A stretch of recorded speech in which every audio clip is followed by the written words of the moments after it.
গ্রাম বিকাশ কেন্দ্র দিনাজপুর, রংপুর, নীলফামারী সহ উত্তরাঞ্চলের বিভিন্ন জেলায় বিভিন্ন কার্যক্রম পরিচালনা করে আসছে। এই ক্ষেত্রে পল্লী কর্মসহায়ক ফাউন্ডেশন ঋণ সহ বিভিন্ন ধরনের কারিগরি সহায়তা দিয়ে আসছে। আমরা জানি আমাদের অভিজ্ঞতা, বিশেষ করে দিনাজপুর জেলায় ছোট ছোট কৃষি পরিবারসমূহ তার অন্যান্য কাজের সঙ্গে গরু পালন একটা তার অন্যতম আয়ের উৎস। আমাদের পর্যবেক্ষণে দেখা যায় আমাদের এই সমস্ত খামারি ভাইয়েরা খুব সনাতন পদ্ধতিতে গরু পালন করে এবং তার খাদ্য, বাসস্থান, পরিবেশ সম্পর্কে সম্যক ধারণা না থাকার জন্য তার ব্যবসা খুব বেশি লাভজনক হচ্ছে না। এর ফলে আমরা স্বাস্থ্যসম্মত মাংসও পাচ্ছি না।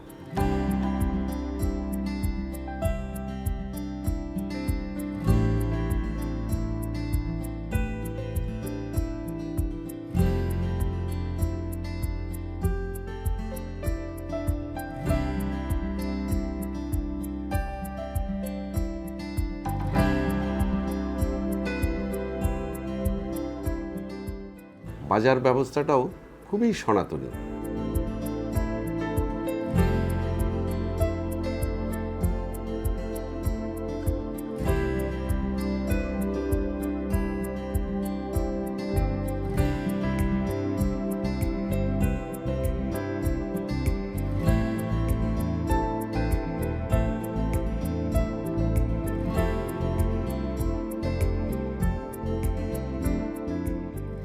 এখানে দেখা যাচ্ছে যে প্রাণীটার যে স্বাস্থ্য আছে, স্বাস্থ্য সম্পর্কে আমাদের নিয়মিত তার খাদ্যর উপাদানগুলো কী হবে সে সম্পর্কেও আমাদের খামারি বন্ধুদের ধারণা নাই।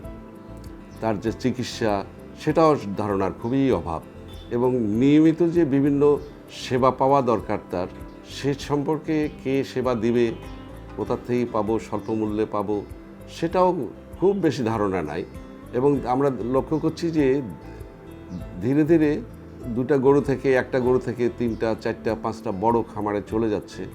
এর ফলে হচ্ছে কি তারা বাড়ির ভেতরে বা বাড়ির খুবই সংলগ্ন জায়গায় এই খামারগুলো স্থাপন করছে।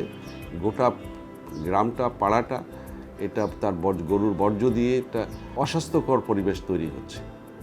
যেটা মানুষ স্বাস্থ্যের জন্য খুবই ক্ষতিকারক। খাবার দেওয়ার সময় পচা বাসি ভাত বা তরিতরকারি দেয়, গরুর জন্য খুবই স্বাস্থ্যের জন্য খুবই ক্ষতিকারক।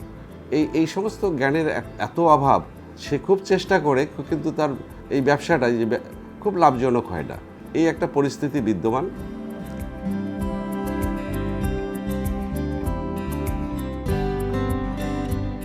আমার নাম মুসাম্মদ রাহিনা বেগম।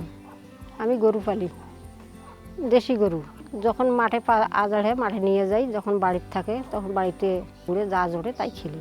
আমরা দেখছি অন্য অন্য বাড়িতে সুন্দর সুন্দর গরু, চেহারা গতিকেও ভালো। আমার গরুগুলোর চেহারা খুব খারাপ, ট্রিটমেন্টও করতে পারি না। তো এখন ডাক্তার ছাড়া দিলে এই ফাঁকে সুযোগ সুবিধা পাই, তো দিলে তারা দিলে তো ভালো হয়। আমরা যদি গরুগুলো পালন করি, এই গরুগুলোর ওপর যদি কোনো প্রশিক্ষণ পাই তাহলে আমাদের গরুগুলো ভালো হইতো।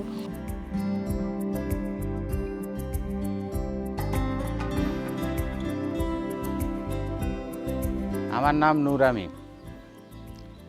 আমরা গরু পালন করতেছি বাপদাদার আমল থাকিয়ে, যেভাবে পালন করতেছি সামান্য গরু বাছুরও খড় খেলে, ঘাস পাত খেলে নিয়ম মতো মানে পরিষ্কার করি নে, হ্যাঁ, সময় পাইলে করি নে, এইভাবে আমরা আর কি গরু পালন করতেছি। বাপদাদার যে আমল থাকি যে ঘর আছে সেই ঘরে আছে, সেই রকম ঘর করি নেই, ঘরে কোনো আলো বাতাস নাই, সেই রকম আর কি গরু ট্রিটমেন্ট করি নে, টিকে ইলে দেই নে, এমনি যেভাবে এইভাবে গরু পালন করি। শুনছি গরু পালনের অনেক নিয়ম কারণ আসছে, প্রশিক্ষণ আসছে। আমিও যদি প্রশিক্ষণ পাই গরু খামারে উন্নত মানের করতে পারবো।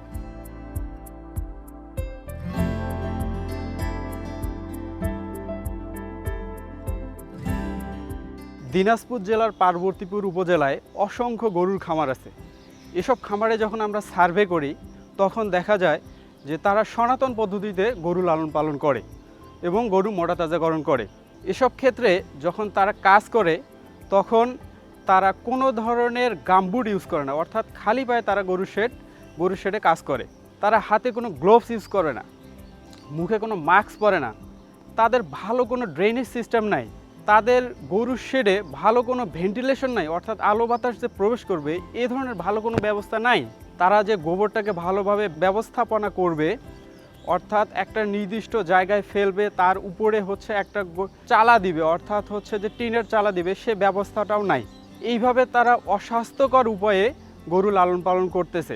তারা হচ্ছে যে গরু লালন পালন করতে গিয়ে সামান্য কিছু খাদ্য, যেমন হচ্ছে যে ঘাস, অল্প পরিমাণে ঘাস, কিছু খড়, ভাতের মার, গ্রামে যেটাকে বলে খুদির ভাত, এসব খাওয়ায় তারা হচ্ছে যে গরুকে মোটা তাজাকরণ করতেছে।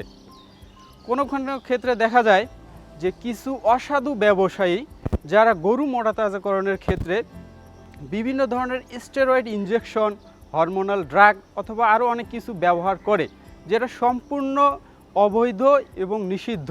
তো এসব সমস্যাকে কেন্দ্র করে আমরা হচ্ছে যে তাদেরকে ভ্যাকসিনের ব্যবস্থা করে দেব, বিভিন্ন ধরনের প্রশিক্ষণের ব্যবস্থা করব, যাতে তারা পরিবেশ বান্ধব ও প্রাকৃতিক উপায়ে গরু মোটা তাজাকরণ করতে পারে।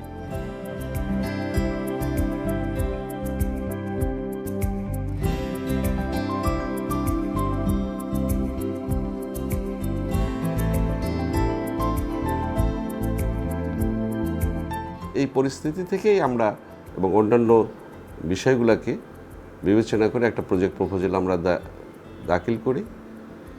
সেই প্রজেক্ট প্রপোজালটা পল্লী কর্মসহায়ক ফাউন্ডেশন বিশ্ব ব্যাংকের অর্থায়নে যে প্রজেক্ট বাস্তবায়ন করছে সেখানে আমরা অংশীদার হই।